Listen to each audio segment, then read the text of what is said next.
एक एक करके मैं तमाम राज्यों के एग्जिट पोल तमाम चैनल्स के एक एक करके आपके सामने रखूंगा। सबसे पहला आंकड़ा दिखाइए छत्तीसगढ़ का। तो ये इंडिया टुडे का जिक्र करें या इंडिया टीवी का जिक्र करें, जन की बात का जिक्र करें, एबीपी का बात करें, ये तमाम आंकड़े आपके सामने हैं जहां पर बीजेपी, कांग्रेस और अन्य के खाते में कितनी सीटें आ रही है। लेकिन एक बात कॉमन दिखाई देती है कि कांग्रेस आसानी से वहां पर सरकार बनाती हुई दिखाई दे रही है, अगर एग्जिट पोल के आंकड़े सही साबित हुए तो। जैन साहब, छत्तीसगढ़ में पन्ना प्रमुख नहीं बनाए थे क्या?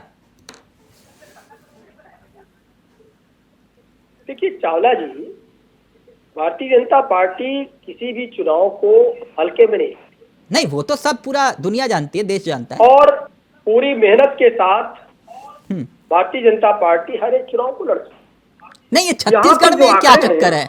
छत्तीसगढ़ के आंकड़े भी देखिए, कोई बहुत ज्यादा डिफरेंस नहीं है। नहीं, अभी तो आप कह रहे थे कि 5 के 5 हम जीत रहे हैं, लेकिन छत्तीसगढ़ तो पहले ही बिल्कुल वो तो भारतीय जनता पार्टी की और कांग्रेस की सरकार का बराबर दिखा रहे हैं। अच्छा, तो यानी आप ये कह रहे हो क्लोज फाइट है सारे चैनल।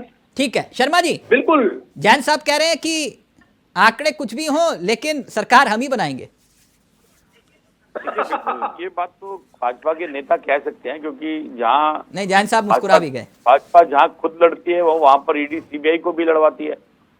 नहीं, छत्तीसगढ़ के अंदर मैंने क्या बोला आपसे, हम बिल्कुल स्पष्ट बहुमत के साथ छत्तीसगढ़ भी जीतेंगे और उसके साथ साथ हमारा स्पष्ट बहुमत मध्य प्रदेश में भी रहेगा, तेलंगाना में भी रहेगा। फाइट के अंदर अगर कांग्रेस कहीं आएगी तो वो राजस्थान ही रहेगा।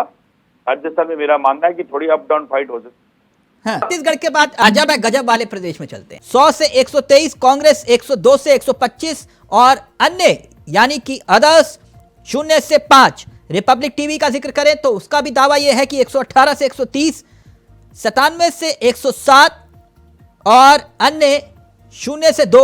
और टीवी 9 का दावा है, टीवी 9 का आंकड़ा 106 से 116 बीजेपी को और कांग्रेस को 111 से 121 और 0 से 6। ये मध्य प्रदेश के आंकड़े बता रहे हैं कि मामला तो भैया अटका हुआ है। कहीं पिछली बार की तरह खेला तो नहीं होगा मध्य प्रदेश में कि भैया आंकड़ा कुछ भी आए सरकार तो हम ही बनाएंगे?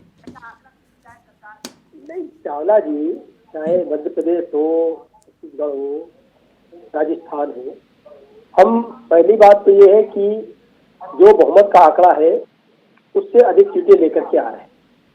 और नहीं, मैं देख रहा था अलग अलग पार्टियों ने जो आंकड़े दिए, किसी ने 100 से 123 बीजेपी को दिया, किसी ने 118 से 130 दिया, किसी ने 106 से 116 दिया।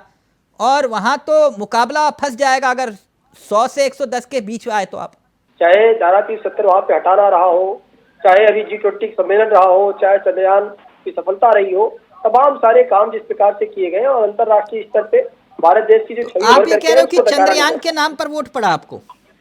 नहीं, मैं काम की बात कर रहा हूँ। राजस्थान का आंकड़ा जरा दिखाइए कि कौन आखिरकार छूमंतर हो रहा है, कौन किसके दावों में कितना दम है। जैन साहब, अगर इस आंकड़े को देखें और समझें एग्जिट पोल के, तो कहानी बता रही है, कुछ तो बता रहे कि भैया एक तरफा आराम से आप जीत जाएंगे, यानी कि रिवाज कायम रहेगा, अब की बार आपका नंबर। और कुछ बता रहे हैं कि जादूगर का जादू चल सकता है। क्या लगता है आपको, क्या होगा राजस्थान में? पहली बात तो ये, राजस्थान में जिस प्रकार से अल्टरनेट सरकारें लगातार चेंज होती रही हैं एक के बाद एक, यानी आप ये कह रहे हो कि आंकड़ों के इतर आप राजस्थान में कमल खिला लोगे रेगिस्तान में? बिल्कुल 150 के पार, 150 के पार, 150 के पार, बिल्कुल।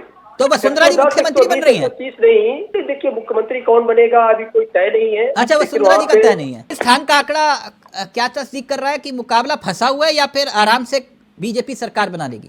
सर पूरा फंसा हुआ लग रहा, दोनों साइड फाइट बड़ी तगड़ी है। आने वाले टाइम में पता चलेगा, क्योंकि वसुंधरा को भी इन्होंने, भाजपा ने प्रेजेंट अभी तक नहीं किया। असली खेल चुनाव नतीजों के बाद होगा राजस्थान में। हाँ, भारतीय जनता पार्टी का हर एक कार्यकर्ता, हर एक नेता इस बात को लेकर आश्वस्त है कि 5 की तो राज्यों में भारतीय जनता पार्टी पूर्ण बहुमत की सरकार बनाने जा रही है। कितने? 5 में से कितने राज्यों में? 5 की 5 राज्यों में। अच्छा, 5 राज्यों में, बिल्कुल।